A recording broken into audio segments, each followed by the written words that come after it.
Hey folks, Aaron here. I'm working on the tuning pegs for my Kingdom Era ukulele, which are little koa tuning pegs. And yes, I've got strings on it and I'm testing it out, but I don't like my first set of pegs.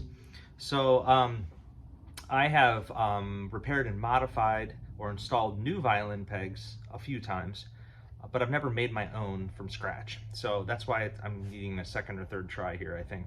The last ones ended up being a little too short, a little too stumpy, and I just don't like how they work, so I'm trying again.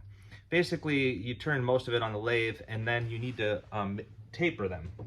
And you taper them because the actual hole that they go in the headstock is tapered. That's so you can like get a press fit. Same thing on a violin. And then this tool, this little cutter here, it's like a pencil sharpener, but it's the same taper as the reamer I have. So you get the basic taper that you want, and then you go in here to do some cutting, and it's got a sharp blade, and it's got this at an angle, and it's got a height adjustment. So I'm actually going through all the way with it a little too big, because I can always work up to what I want later. And that's, you kind of do it this way too, because it kind of hogs through the rough work, and then we can fine tune it.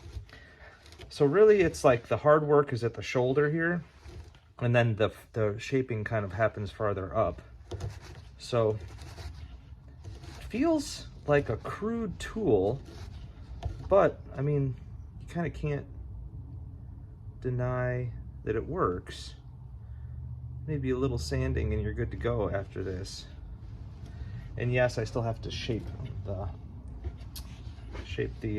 buttons.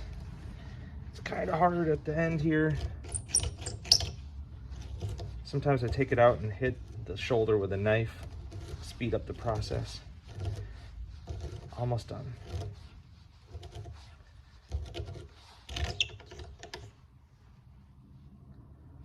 So, I'll try again. Onward.